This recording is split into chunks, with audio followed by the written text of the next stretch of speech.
Louisiana has a wealth of history when it comes to Black history. Destiny Beasley tells us about a civil rights group that began in 1964.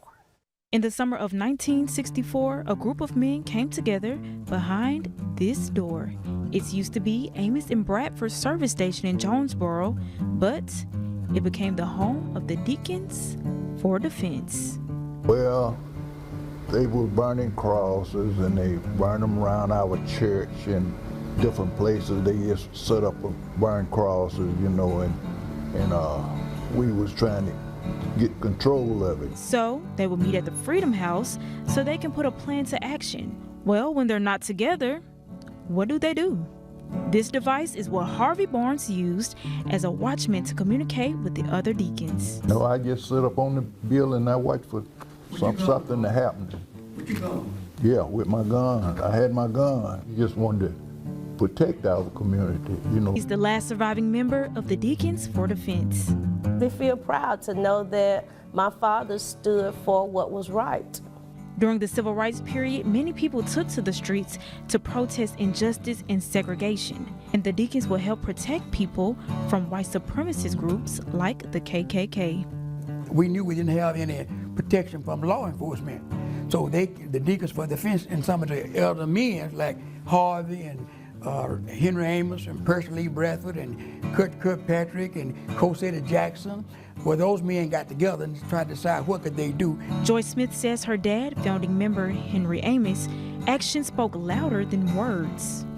He wasn't like a hero at the time. He wasn't considered being a hero. He was just, I think, doing what he thought was his duty. Those a part of the civil movement say the Deacons' actions challenged segregation and helped advance civil rights in the South. And they suggest that the Deacons for Defense had not existed, then the narrative would be different. Had we not had the Deacons for Defense, then we probably would not have been successful.